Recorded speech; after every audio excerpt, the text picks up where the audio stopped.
every single company is talked about the fact that whether it was from late May or early June till mid-July, there are pressure points. I think we are running on thin ice, if I may use that term, because spare capacity is becoming scarce.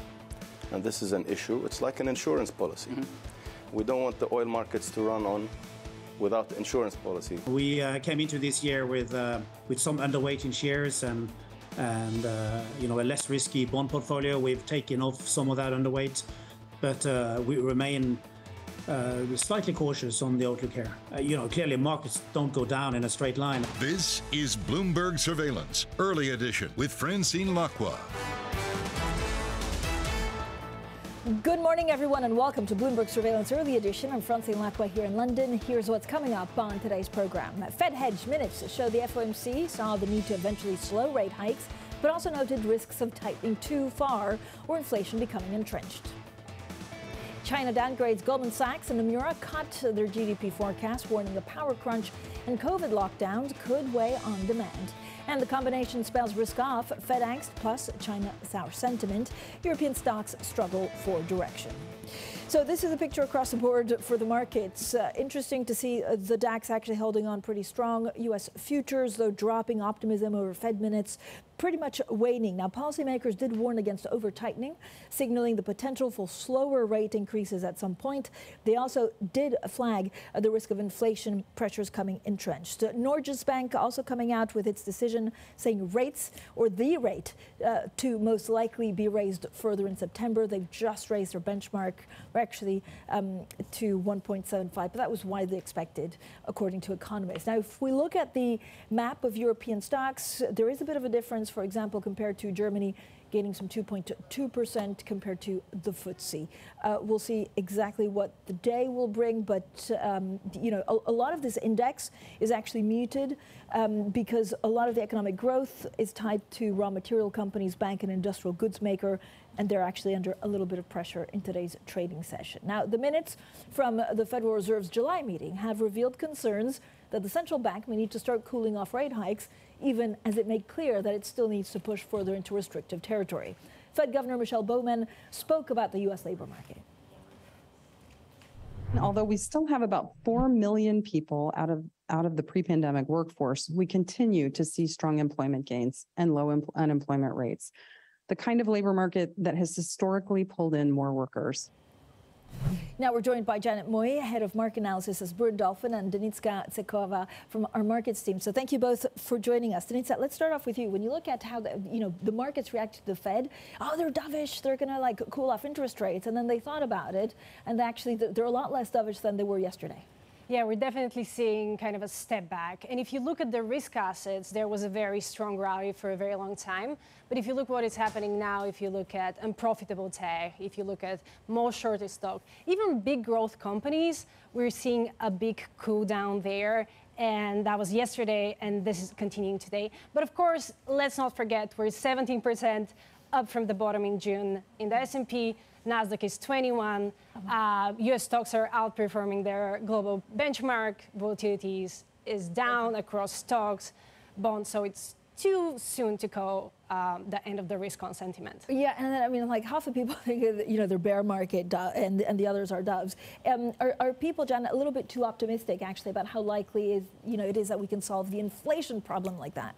Hi, Francine. Good morning. Thanks for having me. Yeah, I do think that markets are a bit too optimistic at the moment. There's a lot of complacency. While we do think that U.S. inflation is likely to peak or has peaked, it is still going to be a very elevated and not to the Fed's liking. And I think the thing that we notice is that financial conditions in the U.S. has actually eased quite substantially.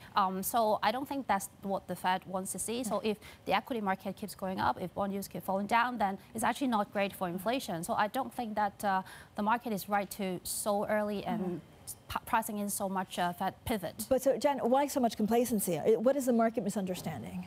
Yeah, I think the major development that we've seen since mid-June is the sharp fall in the U.S. gasoline prices. Yep. Basically, we noticed that the pickup in the S&P 500 is basically near 1-to-1 to the fall in the percentage terms in the gasoline prices. So I think a lot of optimism comes from the fact that the energy prices have fallen, and of course, broad-based commodity prices have fallen. But I think ultimately, the domestic services side is still seeing lots of wage pressure, and hence, the core inflation is likely to be rather sticky. Yeah, and Donetska, what are you looking at in terms of risk-on sentiment, right? You say, look, this is probably not going to be as strong, or we'll have to wait and see what that catalyst for Jackson Hole.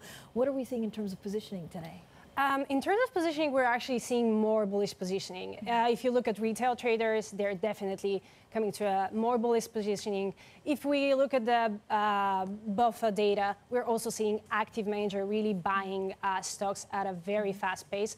Of course, we have to say that we're coming from extreme bearishness, so we're not going to a very bullish position. But even if you look at hedge funds, they've reduced their very, very bearish position. Still bearish overall. But if you look at the CBO put and call ratio, there is definitely a sign that investors are placing bullish upside bets from here. And sentiment is quite bullish compared from where we were a month ago. Yeah, even in a quiet August, and we have a great chart put together by our Valerie. Janet, what are you looking at in terms of the next catalyst? I know we also had that surprise actually from China this week, and so much opinion pieces saying look, this will spell trouble for growth worldwide, or actually they can sustain it. I do think that Chinese data is pretty bad. I think the economic momentum definitely has lost steam. So I think the credible course of action from the government is more easing, because they're not going to switch from the current COVID-0 strategy. So as long as that persists, I think there's no other way to boost the economy other than more stimulus. We see that actually coming from the infrastructure side of things, but it's not enough. So they have a bit of rate cut, which is not enough. So I think they would have to, first of all, address the mortgage boycott problem, because it's a huge confidence issue that affects the housing market, which 90% of Chinese own their home. So it is a huge issue they have to address, fix the confidence, and do more easing. I think that hopefully should support the economy going into the end of the year. All right, Janet, thank you so much. I want to ask you more about China. I saw this rather strange, actually, I think, video of an official saying, if you have a second or a third home, you have to buy a fourth. So we'll dig deeper into Chinese real estate. Thank you so much for joining us, Denitsa Sekova there from our markets team. Janet Moy, head of market analysis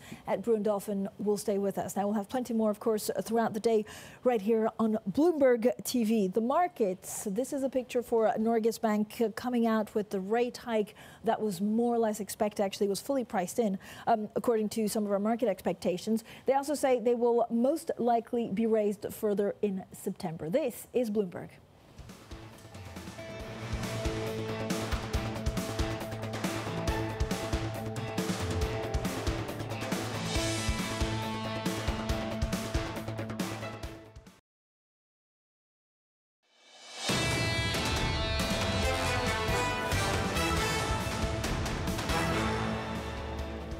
Economics, finance, politics. This is Bloomberg Surveillance Early Edition. I'm Francine Lacqua here in London. Now let's get straight to the Bloomberg First Word News. Here's Leanne Gerrans. Hi, Leanne.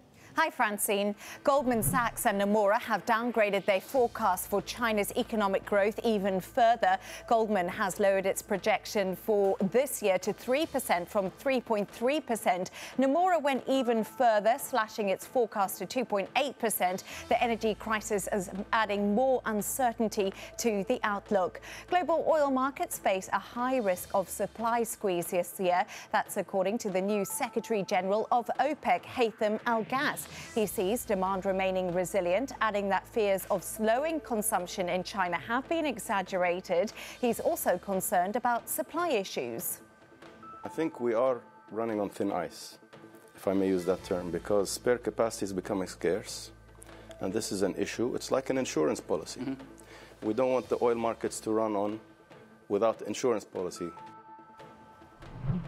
Now, Egypt's central bank governor resigned yesterday, just a day before an interest rate meeting. According to state-run media, Tariq Amer was appointed advisor to the president, but no further details were given on the resignation, and it wasn't announced who would take over as the next governor. Here in the UK, the next prime minister faces a worsening fiscal outlook, and that raises questions about the viability of big tax cuts being promised by the two candidates vying for the top job.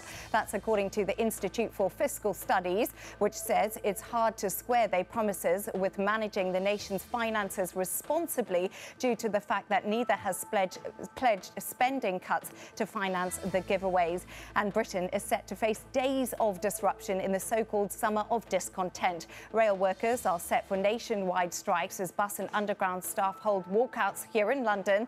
That industrial action will be followed by an 8-day strike by dockers at Felixstowe, the UK's biggest container port. It threatens shortages of everything from toys to consumer electronics and also clothes. Global news 24 hours a day on air and on Bloomberg Quick Take, powered by more than 2,700 journalists and analysts in more than 120 countries.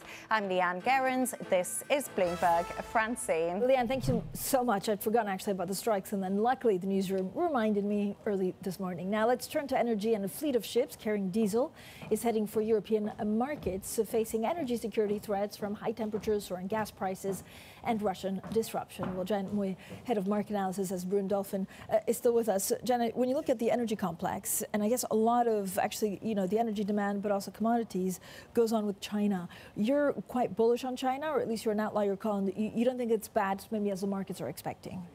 So for China, we have a bit of a contrarian view. I think there's a lot of pessimism, which might be justified, but I think it's reflected in the valuation somewhat. I think the market is short-term oversold, in our opinion, and we think that there's regulatory crackdown. Yes, it's ongoing, but we think it's reached its max probably, and also there should be more stimulus coming through.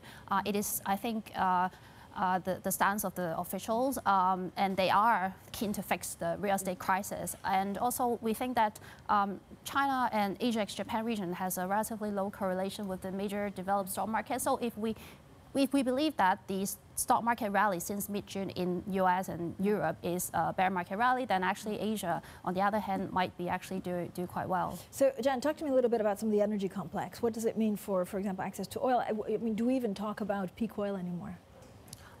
So we do think that there is going to be ongoing weakness in the oil prices. Obviously, that's still much higher than pre-COVID level, but it is likely to continue to trade around $100 or below $100 per barrel, because primarily we are heading into a recession in a lot of major economies. I think most primarily with a high conviction is Europe. And that is definitely going to slow demand for energy and oil. And China, of course, the housing market is slowing. So we think that weakness is going to come from the demand side. And on the other hand, you are talking about potentially Iran, coming back online. So overall, the imbalance is going to shift to probably excess supply more than excess demand. Janet, what does it mean where you find value? So I know in your wonderful notes you also talk about Chinese bonds, which we don't often take a look at. Is that where do you see value there? So we think that if China continue to ease policy, I mean, they did a 10 basis point cut recently in the medium-term lending facility rate, that they could do more. So what we observe is that, the Chinese bond market has been doing well. I mean, bond yields have actually, if you're talking about the 2-year China bond yield is actually lower than the US counterpart at the moment, which is quite rare. So bond yields in China could come back lower at a time when developed market bond yields are likely to head higher. So there could be value there in the short term. Yeah, Jan, I mean, do you see, I know you make a difference between, of course, Europe and the UK. Who has the toughest job in keeping inflation under control whilst not putting the economy on their knees? To be honest, I think both economies face a similar problem, but I think UK particularly difficult because we're talking about the energy price cap lift. Very, very difficult to gauge because it's going to be adjusted quarterly from 2023 onwards, and the gas prices is still widely swinging and on the upside mostly, and that's completely out of control of the Bank of England. And we still have a pretty strong labor market, quite resilient economy. So wages are still pretty strong, 6% at the moment. So I think both the core and the headline are both harder to come down in the UK. Whereas Euro, I think everyone knows that. The growth is weakening there, so and the wage growth is not as strong. Yeah. But so, Jen, I mean, I don't know whether I ask it, philosophically, but I guess all central banks around the world now have a choice on, the lesser of two evil. Do you take inflation down, hurt economic growth, or do you try and support growth and actually leave inflation a bit higher than you want it? What's the right way to be thinking of this?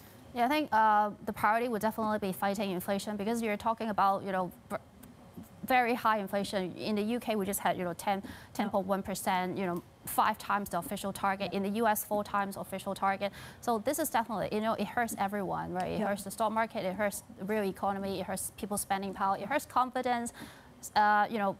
I think definitely inflation fighting, because once you bring inflation down, then you can support growth, and things can recover from there. Do you think we've reached peak inflation in the US? In the US, probably, if we continue to see that gasoline prices come down or even stabilize, then you see that year-on-year impact on the headline. And the energy contribution to headline US CPI is just much less than that in Europe and UK. So on that headline, CPI discussion is much easier for US to come down. So probably we may have seen US peak inflation, but as I said, the core is still pretty sticky. But ultimately, we expect that to slow as well, because we are seeing quite a massive slowdown in the US housing market data, and that would feed through with a lag, but it's not going to happen in the next 3 months. All right, Janet, as always, thanks so much for joining us. Janet Moy there, Head of Market Analysis at Brewin Dolphin, joining us this morning. Now, coming up, the US and Taiwan have started formal negotiations on a bilateral trade initiative. We have more on that story next, and this is Bloomberg.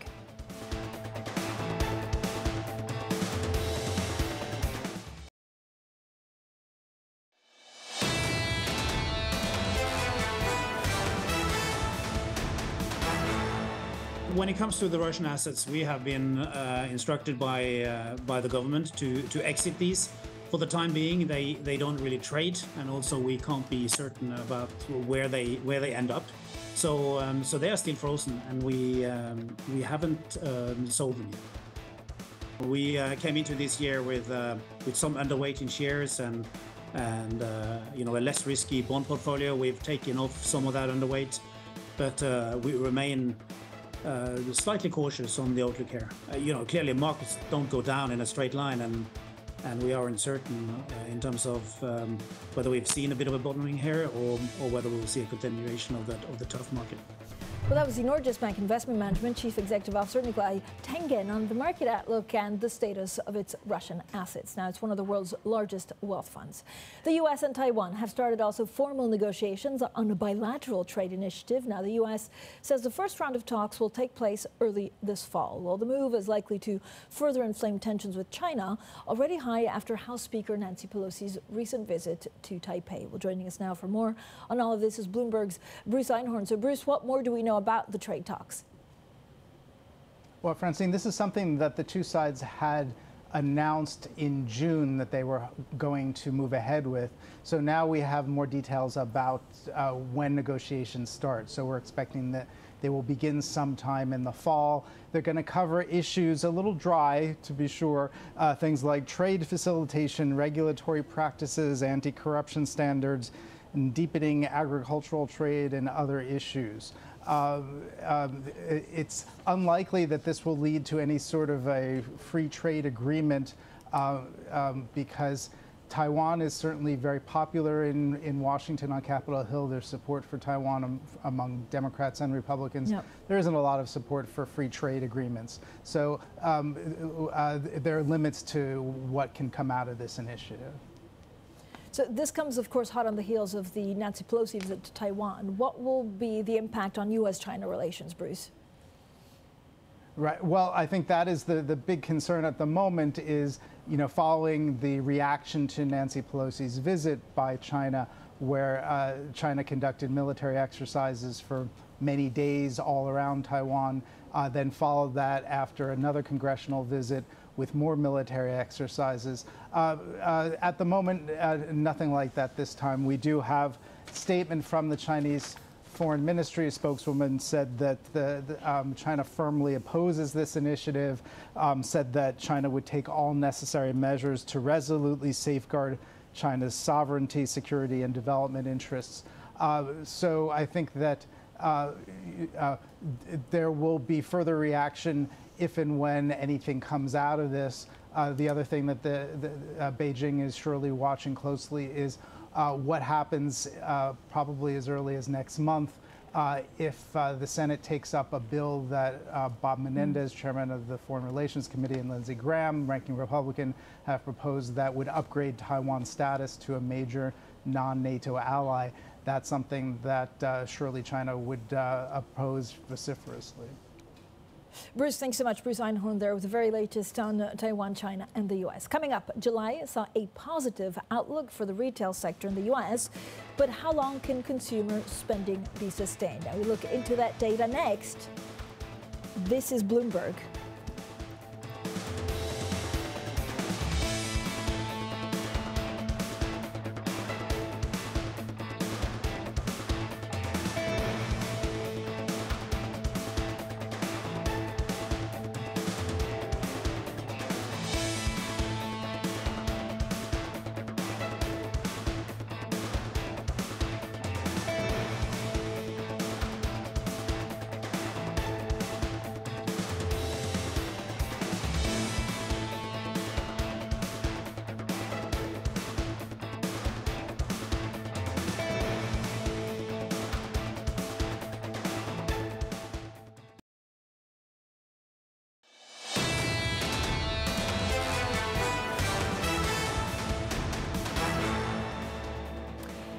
Fed hedge minutes show the FOMC saw the need to eventually slow rate hikes, but also noted risks of tightening too far or inflation becoming entrenched.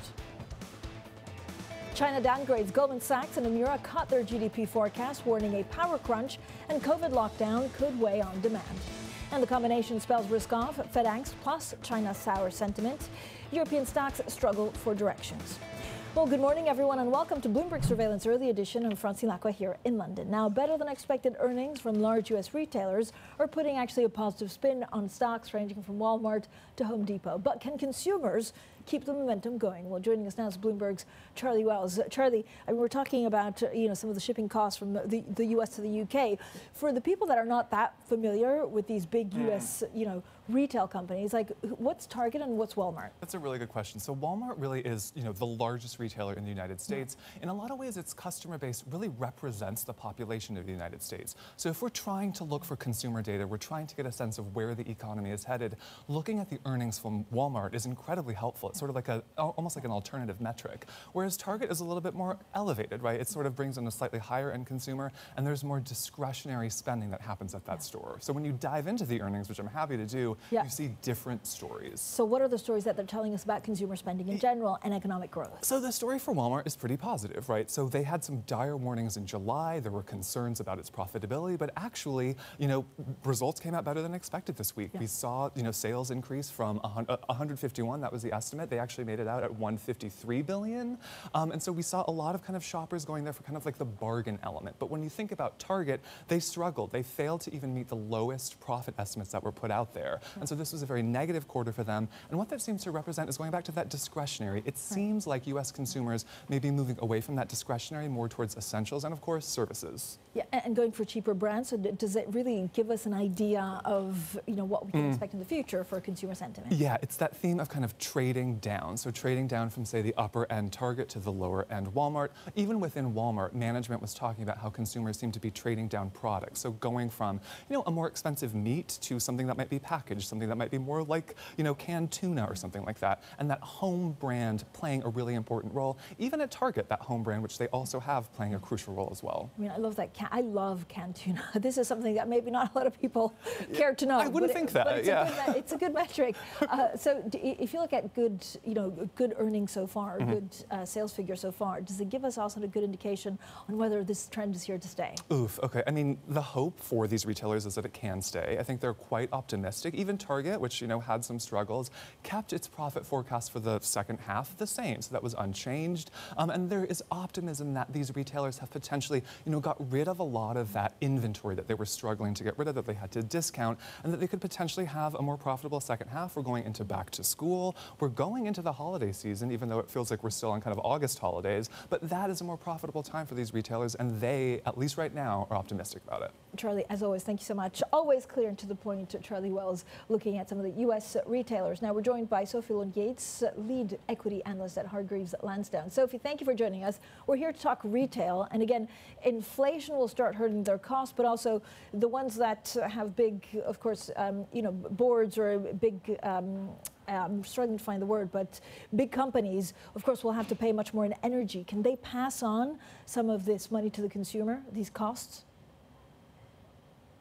Hi, good morning. Yes is the short answer. In a lot of cases they can, and the reason for that simply is that a supermarket is somewhere where you are going to go week in, week out because you need to eat. So therefore there is an element of pricing power because of that essential nature of the services. But what we're seeing is, as you were just discussing, certain brands are going to be certainly a lot more resilient than others. Walmart and the likes, and the equivalent kind of discount names in other regions around the world as well. Their customers are going to be a lot more price sensitive. We're already seeing people trading down within those value areas. So actually the landscape there is certainly very tricky. So to answer the question, really, yes, there is some pricing power because we all need to eat, essentially. But really, there is a limit to how far you can pump up those prices without seeing transaction volumes start to dip. So, Sophie, how do you look at the strength that we've seen so far in the consumer actually holding up? How much is this actually also pent-up demand from COVID? And so, can the trend turn very fast? Yes, I think it can. I think at the moment, particularly in the US, we can see that savings rates are actually really quite healthy, but that will start to get chipped away at as we come to the realization that inflation maybe isn't as transitory as first thought. So while the picture at the moment, consumers are actually looking certainly a lot more resilient than feared, I do think that can change quite quickly. And the areas of the market that are going to be maybe more adversely affected, more dramatically affected, are those more exposed to discretionary spend. We've seen obviously some positive news coming out of the home improvement chains. So there's a slightly different story playing out there. But certainly for the big retailers, the big supermarkets, yes, I think this could change quite fast. How fast? So how quickly can you see a downturn in consumer sentiment, or actually a change from a higher priced item to lower ones? Yes, so we haven't seen that kind of about turn in consumer behaviour that people were predicting was going to happen probably by this point. I think certainly for me, when I look at it, I think probably the next 3 to 4 months are really where it's going to be crucial. You were also just touching on there with Charlie that as we head into the crucial trading period for Christmas, the general kind of festive season, that really is going to be the true barometer. That is the time of year when you spend whatever you can, because it's that special, particularly commercial time of year.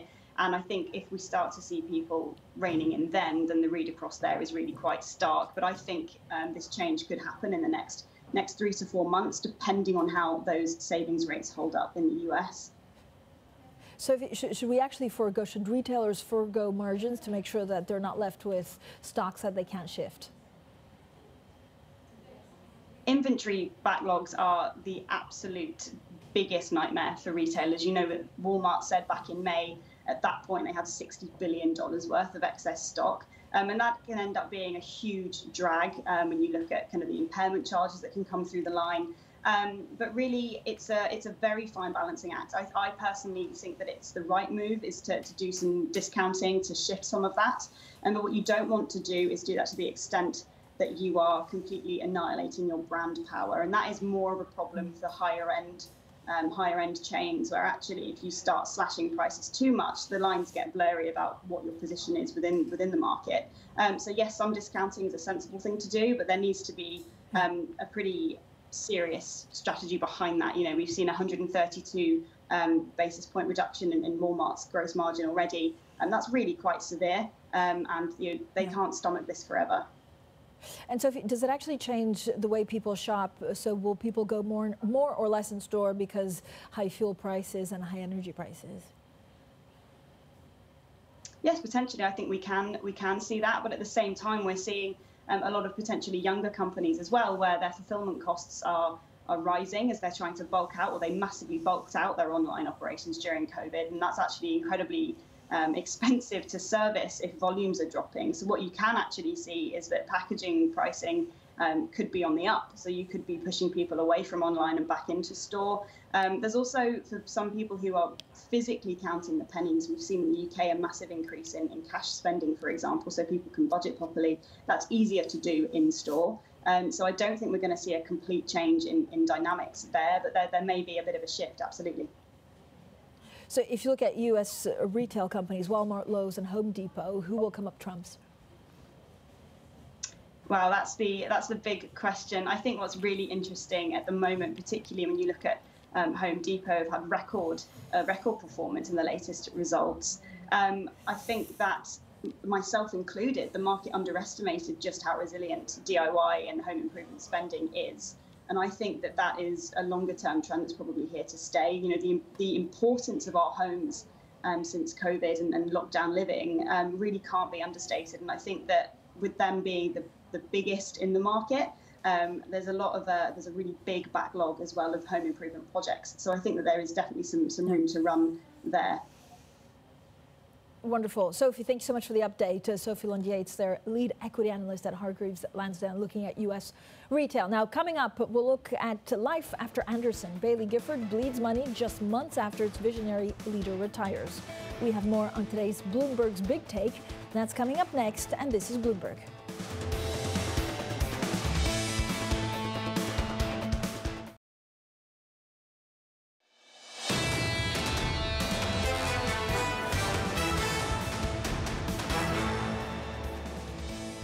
Economics, finance, politics. This is Bloomberg Surveillance Early Edition. I'm Francine Lacqua here in London. Now let's get straight to your Bloomberg Business Flash. Here's Leanne Gerrans. Hi, Leanne. Hi, Francine.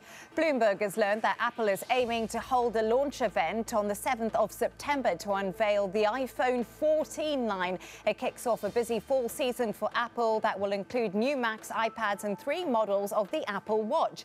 It is a precarious time for the industry with high inflation and a shaky economy, but Apple appears to be faring better than its peers. Football now, and Bloomberg has learned the Glazer family is open to selling a minority stake in Manchester United. The Daily Mail is reporting they're in exclusive talks with US private equity firm Apollo for a stake. Fans of the team are calling for a change in ownership, but we understand that the Glazer aren't ready to cede control of the club. And the head of the world's biggest sovereign wealth fund says great uncertainty is now the new normal. Norges Bank Investment Management is the world's #1 owner of equities with roughly 9,000 stocks in its portfolio and is preparing for a downturn, with the CEO Nikolai Tangen saying this may only just be the start. We came into this year with some underweight in shares and you know, a less risky bond portfolio. We've taken off some of that underweight, but we remain slightly cautious on the outlook here. You know, clearly markets don't go down in a straight line, and we are uncertain in terms of whether we've seen a bit of a bottoming here or whether we'll see a continuation of the tough market. And that's your Bloomberg Business Flash, Francine. Leanne, thank you so much. Now, before Cathie Wood and ARK Invest, before crypto and stocks, a little-known investment management firm based in Edinburgh transformed over the last decade into one of the world's best performing funds of its kind. Led by James Anderson, Bailey Gifford grew to have nearly $500 billion of assets under management with early bets on Amazon and Tesla. But now that Anderson has retired and the firm's bull run has slowed, well, what's it mean for the future of the company? That's today's Big Take. And for more, we're joined by the author of this, Bloomberg's asset management reporter, Lucia Giftopoulou. So, Lucia, first of all, congratulations on an absolutely wonderful story. We've pushed it on social media, and it's really looking into the small Scottish asset manager and how it became, you know, Bailey, such a big player, such a well-known player, and such a profitable player. Yeah, it's a really interesting story, and thank you very much, Francine. So, this company has been around for more than a century. In the late 70s, nearly collapsed. In 2000, it was managing around £20 billion. So at that point, they just thought, okay, we're just going to shake it up a bit, stop investing geographically and think about big themes. And this is where James Anderson came in, and he had this idea of spotting the companies that would just trail the mega trends of the future. And they had an amazing run. During the COVID rally, the performance of the fund shot up and is now coming back down quite hard. But this is amazing. So you were telling me that actually James Anderson was not in charge of the firm, right? He was not. He influenced the whole firm kind of from within, but not really in a position of power. I think his strong ideas, his strong personality, he did not suffer fools gladly. He managed to kind of convince everyone to tilt towards his way of investing. I don't think that it was his intention to do it, but it ended up happening because he got a lot of calls right, and he made a lot of money for a lot of people. And now he's gone, the company might have to reinvent itself in a way because they're hostage to the markets at the minute. But how? So, I mean, it's hard, right? It is hard, but I think they have an advantage because it's a partnership, so they don't have to answer to shareholders. It's owned by 51 partners, all of whom are employees at the company. So they have time. It's a waiting game, and it will all depend on how much the clients will freak out if markets keep going down. So, I mean, you've had this great conversation. I know you spent like months working on this. Out of everything, what was most surprising to you?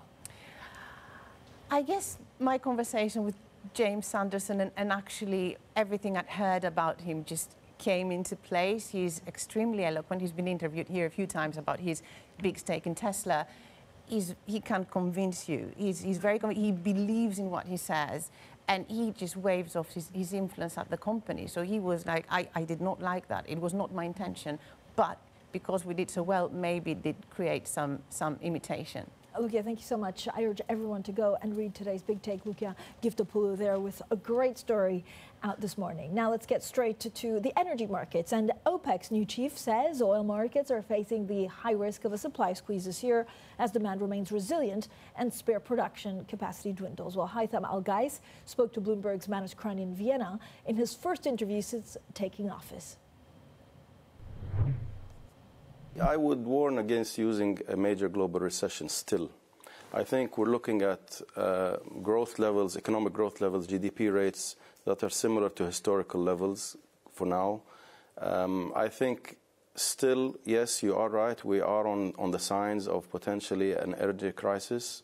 Coming winter, I don't know what it's going to look like. We're seeing utility bills going high, skyrocketing in Europe and in the UK, in Germany. And governments are acting to take that burden off consumers.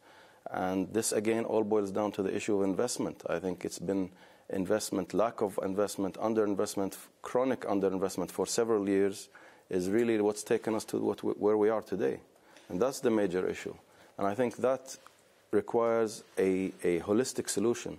It can't just be solved by saying to OPEC, we need you to produce more. We're in a dichotomy, to be honest with you. I mean, if you look at the G7 statement, it calls on OPEC to act in a responsible way to ensure supplies and adequate supplies to the world. But at the same time, it asks for reduction or stopping funding of fossil fuel investments. So how can you have the two? But then is the transition, do we need to tacitly accept energy transition is delayed, not denied? Defining transition is the first key step, I think. That's one. I mean, have we really transitioned out of the use of coal? The world still uses coal. So we need to agree in a holistic way on the definition of energy transition. And I don't think transition means we should stop using oil and gas and fossil fuels. I think we should collectively work together with technology providers, with international oil companies, with international energy companies, on finding ways and means to advance technologies to decarbonize the production of oil and the use of oil or gas. And that is possible, but we are focusing a lot on transitioning away. And I don't think the world can live in the future without oil, which today comprises of about 30% of the energy mix. If you add gas to that, it's another 25 or something. And if you add coal, it's probably close to 70 or 80% of the global energy mix. So the solution is that you have to try and find technologies, ways and means to decarbonize fossil fuels rather than to push away from fossil fuels. And all forms of energy should complement each other, in my opinion. You can't just take one and replace one, and it can't be done overnight. That's the new OPEC Secretary General Haitham Al-Ghais speaking to Bloomberg's Manus Kran. Now, coming up, Manchester United's owners are considering selling a minority stake in the English football club. Next, we look at potential investors. Could Britain's richest man actually be one of them? This is Bloomberg.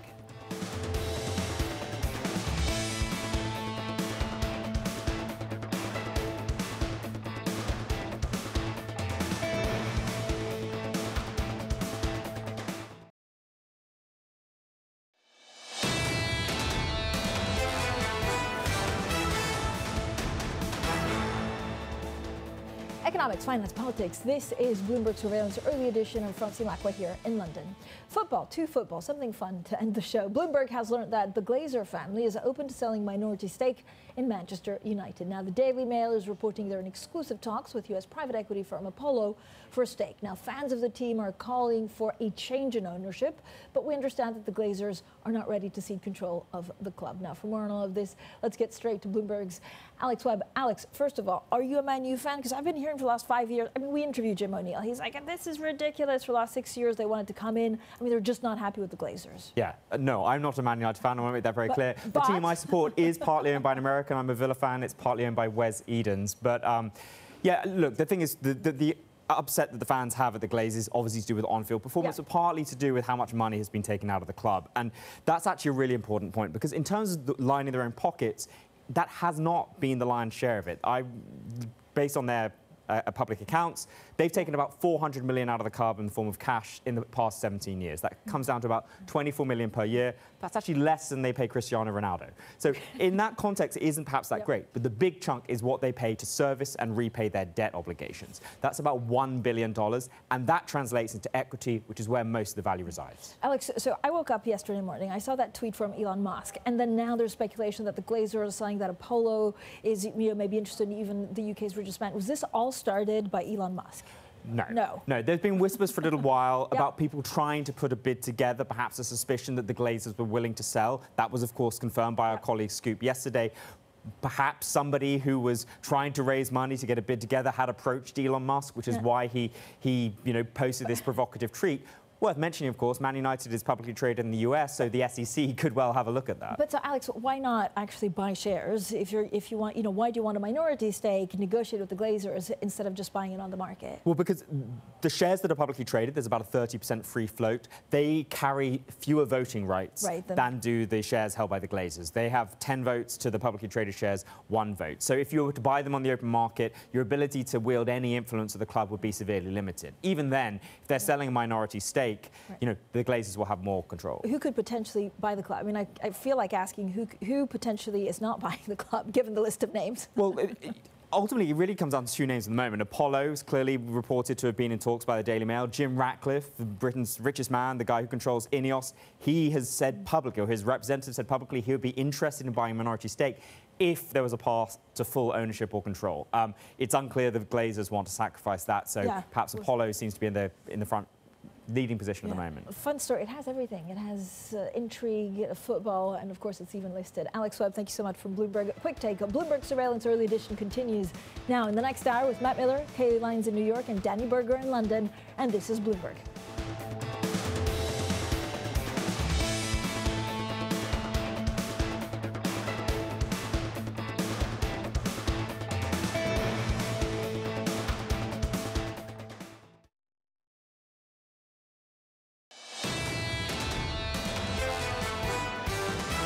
One thing we're seeing is this big tug of war between growth and inflation. The systemic risk is that we've priced in the Goldilocks scenario. Much of the bad news that the market had to grapple with in the beginning of the year has already happened. The market feels it knows what the path of the Fed is going to be. And I think that is potentially a concern for me, in that it's still somewhat unclear. They're going to persist with the rate hikes. They're going to persist at a slower pace, though, and that's what the market has gotten wind of. This is Bloomberg Surveillance, Early Edition, with Anna Edwards, Matt Miller, and Kailey Leinz. It's 10 a.m. in London, 5 a.m. in New York, and 5 p.m. in Hong Kong. Our top stories today. The Fed plots its next moves against inflation. Policymakers see the need to slow the rate hike pace at some point, but they also want to gauge how monetary tightening is working. China plans more fiscal stimulus as the economic outlook worsens. Local governments will sell billions in bonds to pay for infrastructure and plug budget gaps. And news organizations want a judge to release most of the FBI affidavit that led to the search for documents at Donald Trump's house. But the Justice Department warns it could harm the investigation. Well, good morning. Welcome to Bloomberg Surveillance. This is the Early Edition. I'm Danny Berger in London, in for Anna Edwards, alongside Matt Miller and Kailey Leinz in New York. And Kailey, it feels like This morning, we're looking through some of the hopes of dovishness in those FOMC minutes and now casting our eyes forward to more data and that Jackson Hole meeting. Yep, 1 week to go until Jackson Hole, Danny, so the market is definitely gearing up for that. I would note, though, that in Asia overnight, it really was not a very strong risk sentiment. Stocks were down pretty much across the board, across Japan, China, and Hong Kong. The MSCI Asia Pacific Index as a whole was down about 0.5%. And really, tech stocks were some of the biggest laggards. The Hang Seng Tech Index down about 1%. That is despite news from Chinese state media that local governments may be shoring up fiscal stimulus and selling as much as $229 billion worth of bonds to fund infrastructure investment, really trying to shore up that China growth story after some weak data earlier this week and downgrades to the forecast from a number of shops on Wall Street. So that is a story that the equity market really doesn't seem to be buying right now, the idea that stimulus is going to be able to help that much. And I would note the Chinese yuan also weaker against the U.S. dollar, trading right around that 680 level, though every Asian currency is weaker against the greenback today. And finally, in the bond market, you saw yields moving higher really across the entire Asia Pacific, including in New Zealand, where that 10-year yield rose about 12 basis points, Matt. All right, we'll be paying close attention to that. We're looking at futures here in the U.S. that are a little changed, but the market is really reassessing its look at the Fed minutes. In fact, that Fed minutes debate, were they dovish? Are they signaling a pivot, or are they still concerned about entrenched inflation is going to continue in today's market? Here you see the 10-year yield coming down a little bit. Okay, the 2-year yield is more reactive to what happens with the Fed, but they're following along the same pace. Right now, 288.04 is the level here, so investors are buying the bonds and pushing the yield down. The Bloomberg Dollar Index gaining some real strength here at 1273, 1274. That is usually an indication that investors are worried, looking for a little bit of safe haven, so that could be an indicator as to what we're going to see in today's session. And Bitcoin right now up, but only about 0.2%. Right now at $52 at 23,460, so still under that 24,000 level. Danny, what are you seeing in terms of the European trade? I gotta say, Matt, it is a weird equity trading session for Europe so far. We're not really getting a clear divergence. Most benchmarks are a little bit up or a little bit down. We are seeing the DAX, the CAC, the FTSE Mid, those are all outperforming. UK stocks, FTSE 100, a little bit weaker today. That's been significant, a significant story with the UK outperforming so far this year. Has that story run out of steam? So little change on the overall benchmark. We did learn late yesterday in a new filing that Ray Dalio's Bridgewater has drastically reduced their short position on European stocks. Of course, we don't know the details, the contours of the totality of that bet, so perhaps only a little bit we can read into this. Bond yields on the move this morning, both UK 2-year yields and Germany 2-year yields higher by about 2 basis points. This is off the back of high UK inflation, which we broke for you in yesterday's show. A lot of differing views. We have one former BOE policy member, Andrew Senton, saying that they should double interest rates, while at the same time, Danny Blanchflower says, no, that would be disastrous at the moment. They should be cutting rates because of fears of recession. Now, when it comes to German 2-year yields, we also had reports of Schnabel and Kazaks talking about the fact inflation is still high. The ECB still needs to act aggressively. And finally, Euro, as you pointed out, Matt, it's all about the strong dollar. So Kailey, Euro currently trading at 101.71, weaker by nearly 0.1%. Yep, the strong dollar, a theme we'll be watching throughout the day, Danny. And as for what else is ahead on this Thursday, we'll be getting more retail earnings. Kohl's and Ross Stores will both be reporting this morning. Then Turkey's policy rate decision is out at 7 a.m. New York time. And as Danny mentioned in her headlines, a federal magistrate judge in Florida will hold a hearing at 1 p.m. Eastern over whether to release more sealed documents related to the search of Donald Trump's home in Florida. Then on the economic data front, we'll be getting initial jobless claims and existing home sales among the prints today. And those will likely inform the Fed speak we'll hear later on this afternoon. Kansas City Fed President Esther George and Minneapolis Fed President Neil Kashkari are both speaking, Matt. All right, we will be watching, obviously, the Fed speak because Fed officials agreed on the eventual need to dial back the pace of rate hikes, according to the minutes from July's meeting released yesterday. But for now, they remain intent on fighting inflation before it becomes entrenched. These are key words in the debate that is unfolding today. Bloomberg economy reporter Michelle Jamrisco joins us now for more. So, Michelle, what did we learn? Were the Fed minutes dovish? Was there a pivot, or are they continuing to be hawkish on inflation? Well, Matt, there was something for everyone in here, which makes it a little bit problematic. But we did get some insights in the minutes in that tricky balance the Fed needs to strike right now. On the one hand, as you mentioned, they do mention the slowness or the slowing in the pace of the rate hikes going forward. They do say at some point. They don't give us much detail on the timing, of course. And they also mention, and interestingly enough, that they're concerned about the possibility of overdoing it on the rate hikes. You must remember, we only just started this rate hike cycle in March at a quarter point where it was out for 2 years in the upper bound. We're now at 2.5%. So they mention that old phrase, the long and variable lags of monetary policy. But on the other hand, of course, and this is what we've been hearing much more from Fed speakers lately and ignored by markets, is that inflation fight is far from over. So they talk about, as you mentioned, that it could become entrenched, the inflation expectations, and that the public could, as they say, question the committee's resolve on adequate policy. So a lot to watch in the coming days and weeks. We, of course, have the big data coming up of PCE inflation before the end of the month, and then the jobs report and another CPI report before that September 21st decision. More volatility with an ever data-dependent Fed. Michelle, thanks so much. Bloomberg's Michelle Jamrisco there. Now to China, where the state media said local governments could sell billions in bonds to fund infrastructure investments and plug budget gaps. This is a further move by Beijing to shore up an economy hit by worsening COVID outbreaks and a property slump. Enda Curran, our chief Asia economics correspondent, joins us for more. And Enda, these moves come amid more banks, Goldman, Nomura, downgrading their China outlook when it comes to the economy.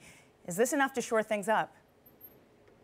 Well, it's a sign of urgency among policymakers now. They are basically encouraging the provincial governments to get on with spending the allocations that they have to go out and borrow and spend on infrastructure. Like you mentioned, it's about $200 billion in total that's expected to be spent over coming months. The backdrop is ever worsening. We have some investment houses today. Goldman Sachs downgrading their growth forecast for China to 3%. Nomura even lower, cutting to 2.8%.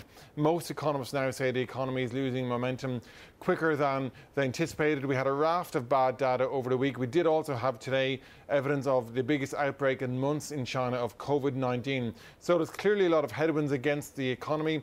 The expectation is that this infrastructure spending may help to put a floor under things, but it certainly won't turn around China's economy. To do that, it would require a lot more stimulus between now and the end of the year.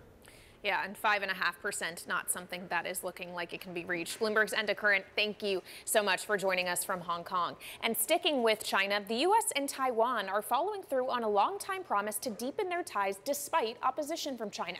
The two countries will start formal talks on a trade and economic initiative this fall. Still, a trade agreement may be more symbolic than substantive. Both Republicans and Democrats have been reluctant to embrace free trade agreements. Then on the domestic front, President Biden has won temporary permission to once again pause oil and gas leasing on federal lands and waters after a U.S. appeals court found that a trial judge's order against the moratorium was too vague to review. Anne-Marie Horder, and Bloomberg Washington correspondent, joins us now from D.C. with more. So Anne-Marie, we're talking about now putting that pause back in place despite the fact that President Biden has encouraged U.S. producers to pump more oil to keep gas prices down. Yeah, not only that, he just signed the Inflation Reduction Act, which is why it's really unclear what this new pause that the president in this appeal has won. Because when you look at the Inflation Reduction Act, yes, there's hundreds of billions of dollars going to green energy and climate, but at the same time, it does say the Interior Department is required to hold 2 auctions of oil and gas leases in the Gulf of Mexico. On top of that, it makes future renewable projects, so solar and wind, contingent on the government issuing some of these new drills. So it's a little bit unsure and unclear of, given what we've seen in the court throwing out this injunction that really put a freeze on these drillings, what this actually means. And Kailey, as you pointed to, it's also a little bit awkward, right? The president came in, he wanted this pause because he wanted officials to look at the environmental impact on drilling on these federal lands. But at the same time, what we've heard from officials this year is that they are pressuring oil companies to produce more. Obviously, that is because it's an election year. There's been a very tight energy market, and they've been trying to get gasoline prices down. All right, and no wonder oil companies have been stumped here in the U.S. all year long. Listen, on the Trump investigation, we're going to hear today whether a judge allows the release of an affidavit that the Trump camp wants out, and so do many in Congress, but the DOJ wants to keep concealed. That's exactly right. So the Department of Justice thinks that this could impede and be very troublesome for the investigation, and they say that it can have a chilling effect on potentially having and the need for war witnesses or also future investigations, because this really provides a roadmap. And the Department of Justice says that if the affidavit is released, and even if it's redacted, it wouldn't make sense because so much would have to be redacted. But it's not just the Trump campaign. Trump, on his Truth Social, said he's for the affidavit being released, but it's really media companies as well that have been pressuring the court to release this affidavit. And what we're going to hear today is this hearing, and then potentially a judge will make his decision. Of course, this is the same judge that did release the warrant and the list of what was taken from the former president's residence in Mar-a-Lago. All right, well, we'll look for updates on that hearing this afternoon. Thank you so much to Bloomberg's Anne-Marie Hordern in Washington. And she will be back later this hour to discuss her latest Bloomberg Business Week story, how a Bloomberg reporter's family escaped the Taliban, an account of extreme measures it takes to get out of Afghanistan. So we'll look forward to that. But first, let's get a look at some stocks moving in pre-market trading here in the U.S. And I want to begin with Bed Bath & Beyond, the meme stock that has soared more than 400% since late July. It's giving some of that gain back, though, today, down about 12% on news that one of its biggest shareholders, Ryan Cohen, has filed to sell as much as 7.8 million shares in the company. So maybe he's looking to take a little profit off the back of this really, really remarkable rally. Now, another stock I want to check on is Manchester United, a publicly traded company that Elon Musk thought it would be funny to joke about buying on Twitter. And even though he said he's just kidding, then we got more news, a Bloomberg scoop yesterday, that the Glazer family that owns the team is open to selling a minority stake. And you had the Daily Mail saying that they're in exclusive talks with Apollo for that stake. The stock rose 7% on all of that news yesterday, but it's down about 1.5% this morning. There's some earning news out there as well. Cisco, the big computer networking company, actually gave a really upbeat forecast when it comes to revenue growth. They're being helped by the fact that the chip shortage is easing. That leads them to be able to see through more supply. And as a result, that stock up 4.4% before the bell, Danny. Yeah, Kailey, I find that Man U story so fascinating. A bit biased since I am here in the UK. Of course, the fans there don't like the American owners, but will they like an American private equity owner? A lot of questions around minority, that. Well, minority owner. Minority. Let's make clear that it's really not that important, right? Yeah. Okay. Not that important. Interesting, nonetheless. Also interesting, this economic environment might be just as confusing to figure out as who might buy that minority stake. We'll try to figure it out with Joost Van Leenders, Senior Investment Strategist at Van Lanschot Kempen. We'll also speak with Elisabeth Braw later in the program, Senior Fellow at the American Enterprise Institute, about all things Trump and this midterm election cycle. Plus, UK fund Bailey Gifford is trying to adapt to life after James Anderson. The star investor has been left behind, or has rather left behind, a precarious legacy. You can read all about it on today's Big Take. That's on Bloomberg.com or by typing in NI Big Take to your terminal. This is Bloomberg.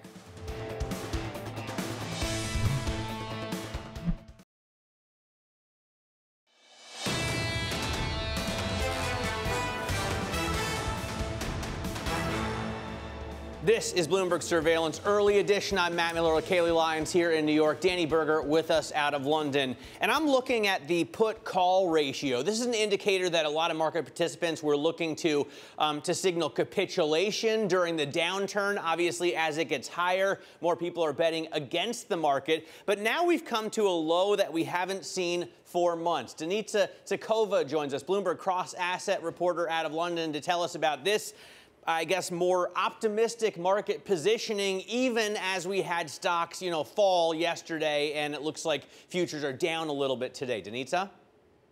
Exactly. That's what we're seeing. There is simply a little bit more demand for bullish contracts.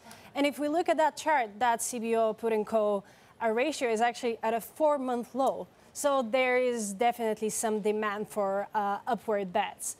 And this is very similar to what we're seeing to different data sets. If we go to the Bank of America survey, we're seeing that fund managers are cutting their very underweight equity exposure. We're also seeing retail investors having more appetite for stocks. Even hedge funds, which were the most bearish, are reducing their bearish position. And overall sentiment has sharply changed from super bearish to mostly bullish. But of course, we're coming from a place from extreme bearishness. Well, that was going to be my question. Like, is it just sort of a function of that, or is there some fundamental shift, which means that there'll be follow through in the more bullish positioning? It's too early to call a fundamental shift. All of those positions are mostly bullish, mostly bearish, so it's kind of too early. But we're seeing some reversal. If we look at CTAs, they're actually bullish on stocks, which hasn't been the case for a very long time.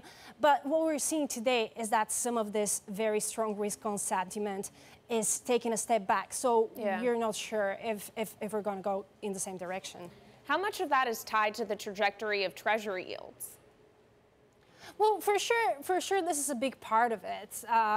We've seen, for example, growth and value, a big shift in where the balance has been going, with Treasury yields falling and then climbing. So obviously, we're yet to see what is the direction of the Fed. And we're seeing lower chances of a 75 basis point, but we're also seeing lower chances of rate cuts in 2023. So that would be very important. You know, Kailey, just before the commercial break, was talking about Bed Bath & Beyond. We've seen some of these meme stocks regain vigor. Does that indicate to you anything about sort of the Fed, whether or not they've sort of pricked some of the speculative bubble? Maybe it hasn't gone away? Yeah, for sure. There has been a very strong risk-on sentiment, although what we saw yesterday is similar. Unprofitable tech, more shorted stocks were actually down on the day. So we're yet to see if that very strong idea that there will be a dovish pivot is still on. But it's definitely too early to call it quits, because those baskets are really up from their lows. Right. Denitsa, thanks so much. That's Denitsa Tekova from our Cross Asset team. And for more market analysis, head to MLive Go on your terminal. This is Bloomberg.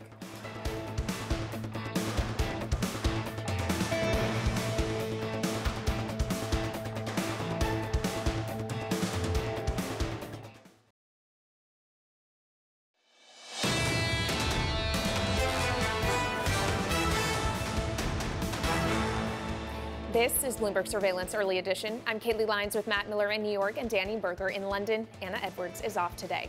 Now, keeping you up to date with news from around the world, here's the first word. In China, the number of COVID cases has surged to a 3-month high. It's being driven by an outbreak in Hainan province that's the biggest since the spring. There were more than 3,400 new infections reported on Wednesday. More than 2,000 medical workers have been brought in to help. A new study highlights the mounting burden of chronic illness left in the wake of COVID. Researchers at the University of Oxford found that survivors remain at higher risk of psychotic disorders, dementia, and similar conditions for at least 2 years. The findings are based on the records of more than 1.2 million patients. In Norway, the central bank has raised borrowing costs to the highest level in a decade. It's also signaled a faster pace of future increases in a bid to slow inflation. Norges Bank lifted the benchmark rate 0.5 percentage point to 1.75%. And in the UK, the so-called summer of discontent is about to get worse. Britons face some of the most widespread disruption yet due to strikes by rail workers and bus and subway staff. That will be followed Sunday by an 8-day strike by dock workers at Felixstowe, the biggest container port in the UK. Danny, I feel like we talk about strikes in the UK all the time, but obviously some affect people more than others. I'm just wondering how hard it's going to be for you to get home from work. That's a great question. You'd think that I would have had it figured out by now, how I get home not on the tube, but I haven't. But Matt, I gotta say, I felt like a New Yorker yesterday. My local tube station flooded because of the rain, bringing back memories of Manhattan. I would, if I were you, just take a taxi, especially since you have the coolest taxis in the whole world in London. And I'd say, you know, I think it's understandable with more than 10% inflation that workers want a raise. Yeah, exactly. Who am I to complain about that? And I get a great history lesson from a black cab driver on the way home, too. All right, well, coming up, we're going to be speaking with Joost Van Leenders, Senior Investment Strategist at Lanschot Kempen. This is Bloomberg.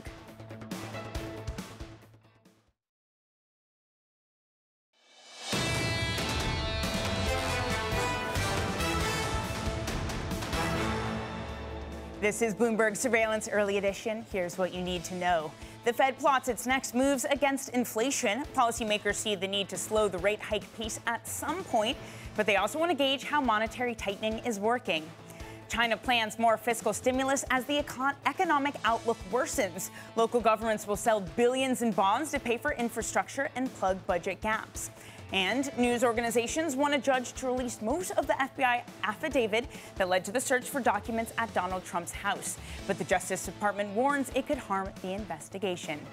I'm Danny Berger in London alongside Matt Miller and Kailey Leinz in New York. Anna Edwards is off today. And Matt, I've been having a bunch of conversations with Mark Cudmore from the MLive team about the idea that this bear market rally is coming to an end. I gotta say, I'm feeling pretty convinced, especially since, I don't think we can say those FOMC minutes were dovish by any stretch of the imagination. Well, it depends on whom you ask, right? Vince Signorella, our macro strategist at Bloomberg News, says he thinks they show that a pivot is coming. Meanwhile, Ben Emmons from Medley Advisors says, no way, Jose, they're worried about entrenched inflation. So I think that debate is a live one. We're not seeing really any judgment by futures this morning. They're relatively unchanged. In fact, right now they're just bouncing back and forth between gains and losses, but not moving much at all. Ditto with bonds. Not a lot of movement here. I mean, investors are buying bonds to some extent, pushing the yield down, but still less than 1 basis point. So we're at 288.77 there,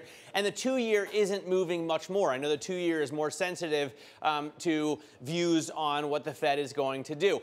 The dollar index is gaining, on the other hand, and it's right now at 1274, so a relatively high level. Maybe that shows investors are seeking some safety. On the other hand, when things are going well here, investors buy the dollar too. So that really can't judge. And Bitcoin isn't really giving us an indication. I mean, it's up right now, but only by 2 or 3/10 of 1%, and it's still holding well over under 24,000 at 23,473. So I think really the markets can't decide what to make of the Fed minutes and are going to wait until Jackson Hole, Kailey, in order to make a call on dovishness or hawkishness. What do you see in pre-market?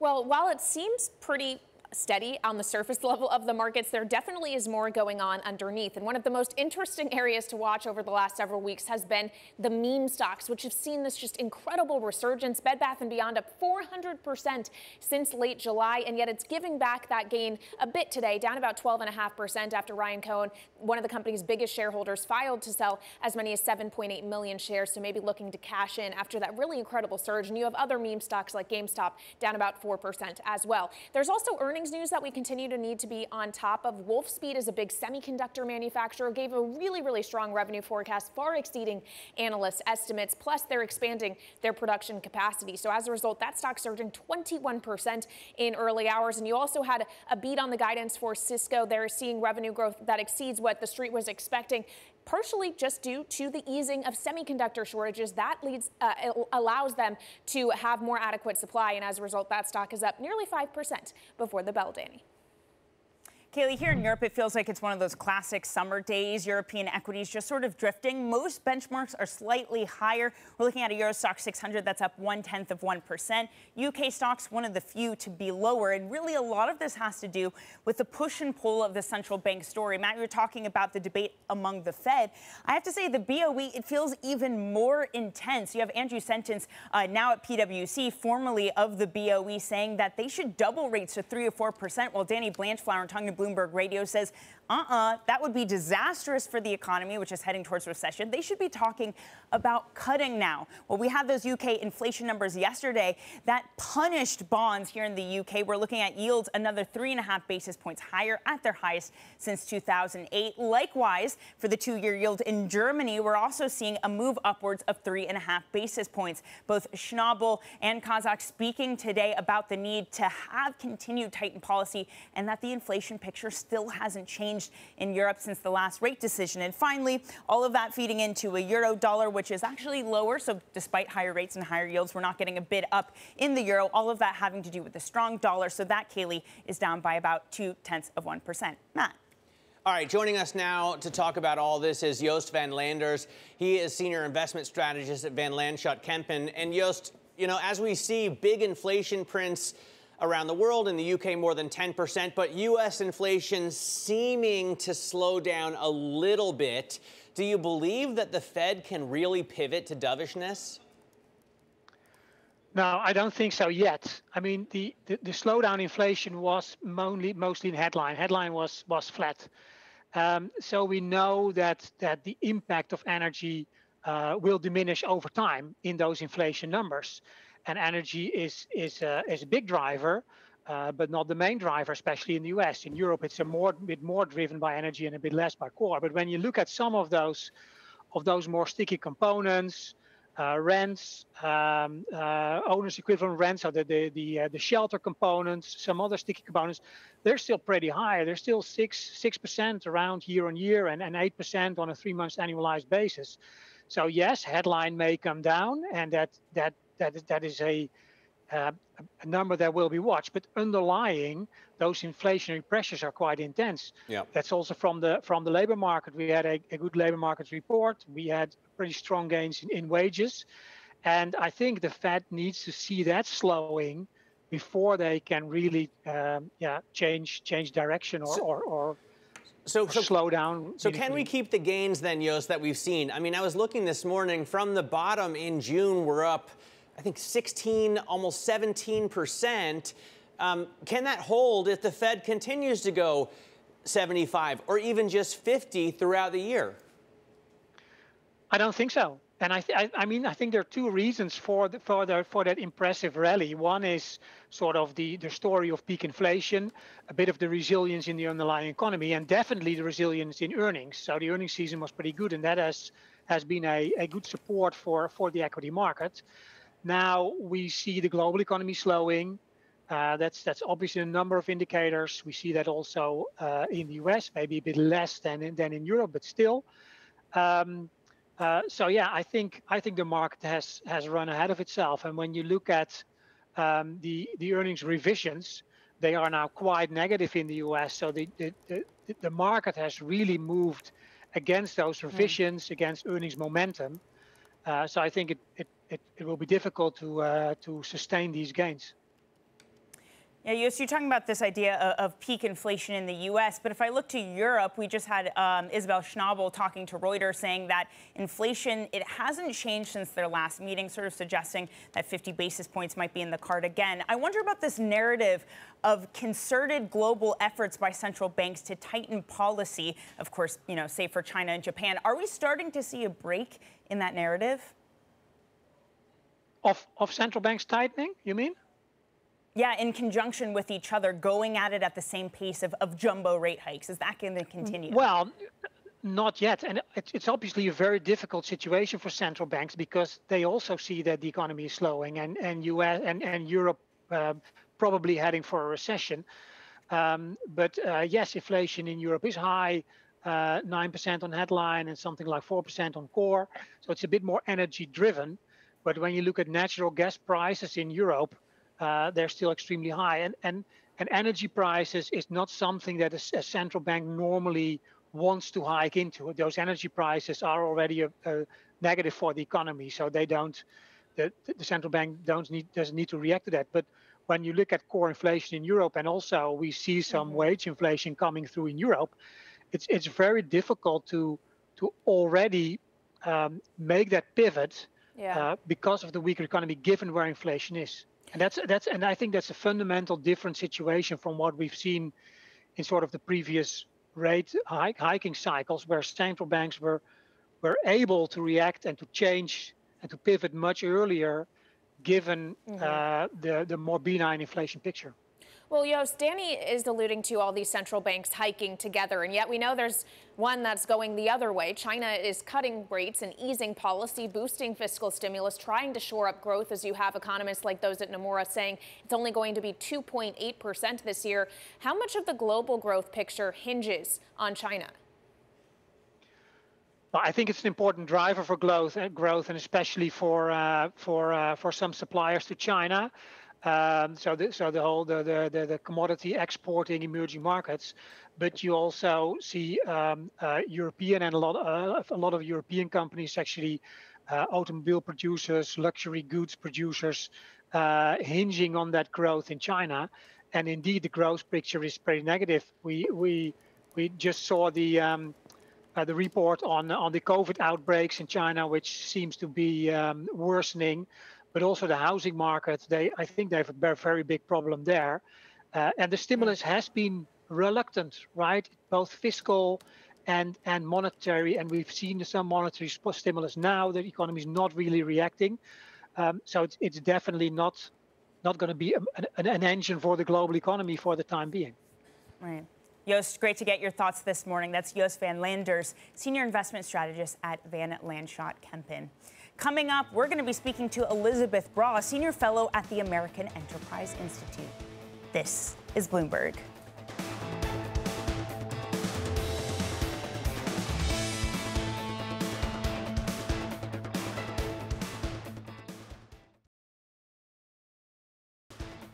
This is Bloomberg Surveillance Early Edition. You're looking live at the Principal Room. Coming up later today on Balance of Power, an interview with former Fed Governor Randy Kroszner. That's at 12 p.m. New York time, 5 p.m. in London.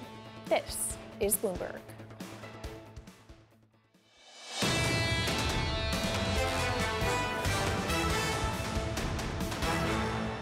This is Bloomberg Surveillance Early Edition. I'm Kailey Leinz with Matt Miller in New York and Danny Berger in London. Anna Edwards is off today. While a group of media organizations is urging a judge to release most of an FBI affidavit that led to a search warrant for former President Trump's home in Florida. The group says the public has a clear and powerful interest in the information, while the Justice Department argues that the document must remain sealed to protect the investigation. Elisabeth Braw, Senior Fellow at the American Enterprise Institute, joins us now for more. Elisabeth, what could have greater political consequence if the affidavit is released or if it isn't? I think both are explosive because there are so many Americans and others who are extremely interested in the outcome.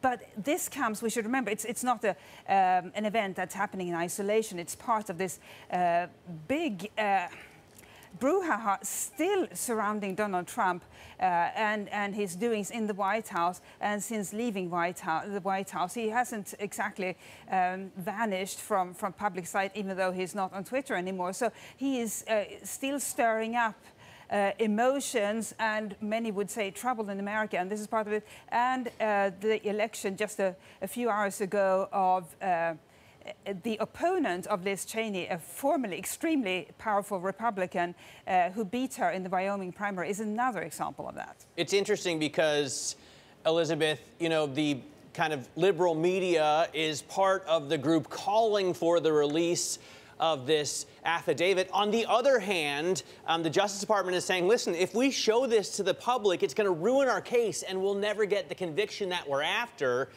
That would only bolster the potential Donald Trump campaign in 2024, right?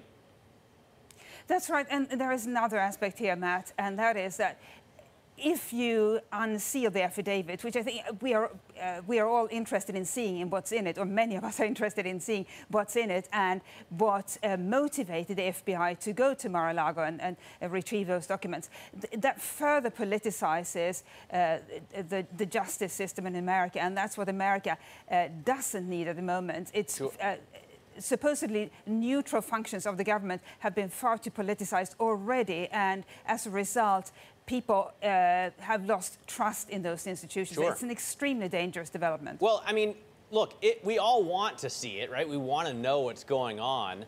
But if the DOJ doesn't have a really serious reason, if they don't have a huge case that is convincing really to people on both sides of the aisle, that reduces trust in government agencies, because obviously supporters of Trump on the right think that the DOJ has overreached and they're just really kind of a tool of the American left.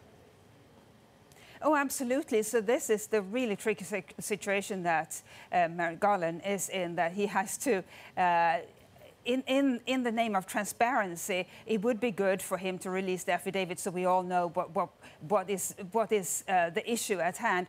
On the other hand, it would be so... it would inflame the debate further. So either way, it reduces trust in American institutions at a very vulnerable moment for America's political institutions. And that is, I wouldn't want to be Mr. Garland at the moment, but I think it's, yeah, either way, he and the Justice Department and the justice system will be damaged, and it's just incredibly unfortunate. Elisabeth, if we were to take stock of where we are in primary elections, the midterm cycle thus far, how do you assess Trump's continued hold on the Republican Party? Is it as strong as it was, say, when he was in office? Yeah, so Danny, you and I are standing here in the UK where disinformation, misinformation exists as well. It exists all over the world, and especially in liberal democracies where people can freely share any thought they may have. But what's happening in America, and especially in the past couple of days in the state of Wyoming, really should be a wake-up call for people, not just in America, but here in Europe as well. It shows how dangerous it is when a conspiracy theory takes hold. We have to remember that Liz Cheney, the reason she lost the election, the primary election in Wyoming, is that she maintained that the election of Joe Biden in the last presidential election was legitimate, that the election was not stolen, and yet her opponents argued the opposite, the other Republicans, including the one who won. And what does that say about the resilience of our institutions? If a winning candidate can win partly by saying that a previous election was stolen. And she was very angry about the attack on the Capitol, right? And it looks like from the election results that people in Wyoming were fine with the attack on the Capitol. It seems like it, and Harriet Hageman, the winner of this primary, has said that she has serious questions about the election of Joe Biden. And of course, some people had serious questions about the election of Joe Biden, then went on to attack the Capitol, which is when Liz Cheney took that stand and said, this is a step too far. We have elections in this country, and we have to accept the results. And she has been very outspoken about that and said that her role as a representative elected to the U.S. Congress is to defend the Constitution. Clearly, her opponents in Wyoming saw it otherwise, and many voters too. Elisabeth, really great to have you this morning. Thanks so much for joining. Elisabeth Braw, Senior Fellow at the American Enterprise Institute. Coming up, how a Bloomberg reporter's family escaped the Taliban. Anne-Marie Hordern is back to discuss her Bloomberg Business Week story next. This is Bloomberg.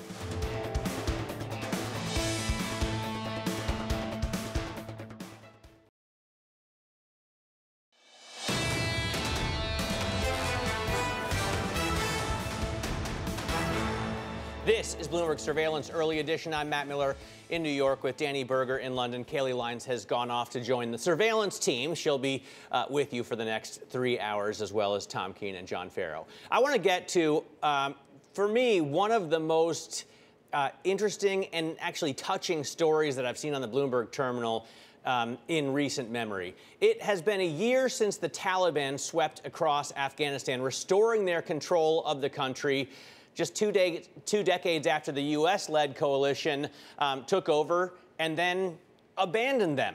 Since then, the country's desire to enjoy economic and human freedoms and rights has been quashed. In our latest Bloomberg Business Week story, how a Bloomberg reporter's family escaped the Taliban, Anne-Marie Hordern provides an account of the extreme measures it takes to get people now out of Afghanistan. Anne-Marie joins us now. And Anne-Marie, normally in your day job, you cover the ins and outs of Washington, D.C., the daily machinations of the political leadership of America. But here you were thrust essentially into what must have been a highly emotional situation in order to help save someone's family. Tell us first briefly about how that happened. Yeah, it definitely was highly emotional, a very focused moment, right? Because you have a very short amount of time. And this was a group of us at Bloomberg working, especially alongside the incredible security operations team we have at Bloomberg and support of the company, to help a colleague and a friend's family in London, Fridoun Poya. His family was in Herat, Afghanistan. There was a lot of concern, especially given the fact that he was a Western journalist and he was himself a political asylum seeker. So we were able to come up with this plan in order to get the family out. And even, I think, one thing that was eye-opening to me, which is part of the reason why I wanted to write about this, is even with a lot of support behind this particular family, these 9 people you're seeing on the screen right now, it is incredibly difficult. There is no collective path forward for refugees. There's a ton of no's. There's a lot of false hopes, and it's very difficult, and so many live in limbo until they are potentially entered into a scheme in the West, and there's not a lot of them. So there's a lot of influx as well, continuously, of refugees surrounding Afghanistan. And this is just Afghanistan, right? We've seen in most recently with Ukraine. So the number now for refugees around the world hit a new record in May, over 100 million. Right. That's 1%, more than 1% of the global population. Well, but Afghanistan is so frustrating because I feel like as an American, we gave them our word, and then a couple of decades later, it's too much for us to leave 3,000 or 2,500 soldiers in the country to maintain peace. Now I wonder, and viewers can go and read the story on the terminal, but now I wonder how the family is doing since they've been brought to safety. So they certainly are much safer. Obviously, life in the West is different. It's very different than the one they were used to in Afghanistan. In Afghanistan, they were still going to school. Fraidoun's sister Lena was working for UN Habitat. These are things that the family could not continue under Taliban rule, especially his sisters. They would be sent back home, could not go to work, could not go to the market without even being accompanied by a male in their family. They would be forced to cover from head to toe. These are things that only really Fraidoun's mom remembers when the Taliban was running the country in the 1990s. But they still face a lot of hurdles. It is very difficult to find jobs at first. Obviously, some members of the family are still learning English. It's incredibly difficult, the adaptation, but it is not lost on them how fortunate they are, especially given what is now going on in the country. Anne-Marie, just such a fantastic story. I encourage everybody to read it in the latest Business Week and online. Bloomberg's Anne-Marie Horton there in Washington. Well, that's it for Early Edition. More surveillance up ahead. This is Bloomberg.